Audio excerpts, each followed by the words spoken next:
Hello Roadrunners, this is your Paisano news team. I'm Robert Avila. I'm Kat Joseph. And I'm Marina Vences. With Chris Hubbard on sports. This week's top stories. A judge prohibits Texas from disallowing the entrance of Syrian refugees. President Obama sees a new opportunity for an oil tax. And Italy is outraged about a student killed in Egypt. Citizen Ken Paxton in Texas has brought to judges' concern that a lot of Texas citizens are uncomfortable with allowing Syrian refugees into the state. Dallas-based U.S. District Judge David C. Godby rejected Paxton's request for a preliminary injunction to bar the Syrian refugees from coming in. Because despite Texas citizens' concerns, the federal government is in charge of allowing immigrants into the state, and they can't really do much about it. This was the second time that Paxton has tried to block Syrian refugees from coming in. In 2015, 215 refugees from Syria were placed in Texas, and many more are expected to arrive within the year. In local news, a massive fire occurred Monday on the top of the River Center shopping mall around 1 p.m. The fire started during the demolition inside of a 24-foot cooling unit from the structure, according to San Antonio Fire Department Chief Charles Hood. The fire started as workers were using a welding torch which ignited some dry timber nearby.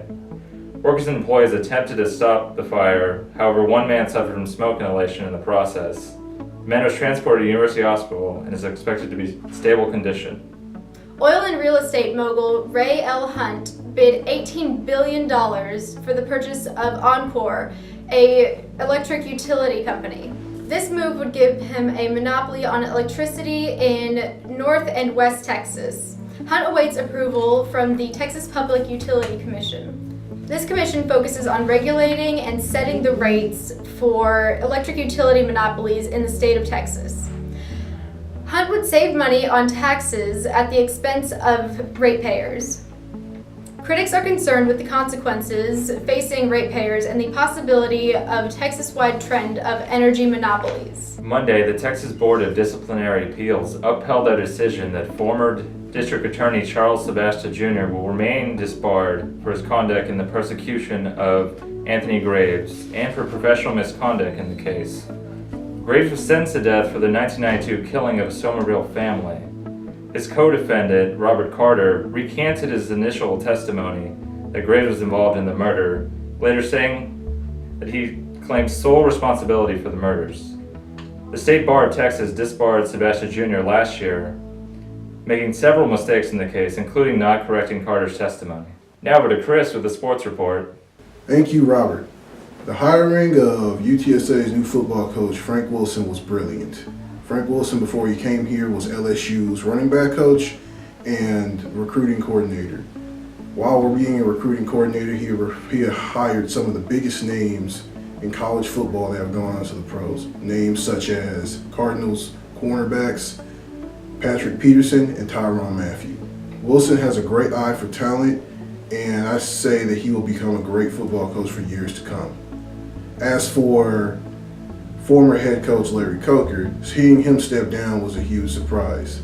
I feel that many of people that have watched him have seen a coach that many people didn't expect to lead a FCS program that became FBS program overnight. But he did a very good job with that, and I think for many people that follow UTSA sports should be mindful of that in the future. Transitioning on to both basketball programs, I'd like to start with the men. As for the men who currently have a 4-21 record, they have played better than their record entails. Throughout the majority of the games they have played, they have been led by the three-guard tandem of J.R. Harris, Christian Wilson, and Ryan Bowie. Another player that is notable to watch out for is junior forward Phillip Jones, who in the last game against the Marshall Thundering Herd scored 12 points and 5 rebounds off the bench. The women's basketball team is also at the bottom of Conference USA, but have a better chance of succeeding than the men. They currently have an 8-14 record. Center Tisha Smith and forward Akuna Elenu have been the most consistent as they lead the team in both scoring and rebounding. Guards Crystal Sheldermere and Matilda Herga have been good leaders as well, as they played a huge defensive role when they played Southern Miss. Overall, I think the experience on the team They should be a little bit better than their record, but I think they have a huge chance to do better in the rankings later on in the season. Tune in next week for a review of Coach Wilson's first recruitment class and some commentaries over baseball and softball. Now over to Marina. Thank you, Chris. President Obama said in a press conference this past Monday that the low price of oil nowadays is the lowest in history, and as such we should take advantage to have a high tax on oil in order to pay for future weaning off of fossil fuels. During a press conference, he proposed permitting oil companies to put a higher tax on exporting and importing the oil barrels. The taxes would be put toward research for alternative sources of energy. The American Petroleum Institute said that the new tax would amount to 25 additional cents per year gallon on each gallon of gasoline, which now averages $1.82 a gallon nationally. It is a divisive issue for both parties, with Republicans seeing it as an increase on the taxes for the middle class who can't afford it, and Democrats seeing it as a chance to move towards more viable energy sources for the future. Minnesota high school students created a 3D printed prosthetic index finger for art teacher Galen McCarthy. After the school received a 3D printer, another art teacher, Blaze Jacobson, assigned a class project to design and produce a prosthetic that could fit over McCarthy's partially missing index finger. After a few attempts, the students made a working finger that connects to a bracelet. It is not perfect, but McCarthy is excited to say that he can lift his coffee cup and type using his left hand, which had been damaged at the age of 4 in a farming accident. Several residents in the poorer areas of Louisiana are no longer able to drink or use their running water in their homes because it is running brown. Although the EPA has declared it safe to drink, many residents are unable to try it.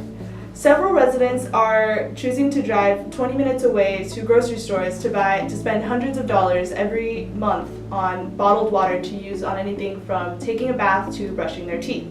$6 million of state funds have been put aside specifically for the purpose of taking care of this water problem, but have been frozen because state officials refuse to turn in mandatory financial audits on time in order to accept the money. These poor communities are left with no choice but to spend money they don't have on bottled water because officials are not doing their jobs. Hundreds of people are left without clean, healthy water and are forced to take a 20-minute drive to get it. In world news, this week in Italy issued a statement demanding that Egypt capture those responsible for the death of an Italian student found tortured near the roadside in Cairo. While the Egyptian government continues to dismiss suggestions that its security service has been involved. The student had been researching independent trade unions in Egypt. No arrests have been made so far. Italy will continue to seek answers as the incident continues to strain the relationship between Rome and Cairo. Twitter blocked over 125,000 accounts in an effort to disable the Islamic State and the radical violence related to it. The social media company became more concerned with the presence of terrorist activity after the shootings in San Bernardino last year. The FBI confirmed that the killers had been communicating with terrorists on Twitter through private messages. Now for some weird news. 2 incidents of theft in Wisconsin add up to $160,000 worth of stolen cheese. These events occurred in the same week, but police haven't confirmed if the crimes are connected. Hey, what music does Cheese listen to? What music? R&B. One theft happened during transit.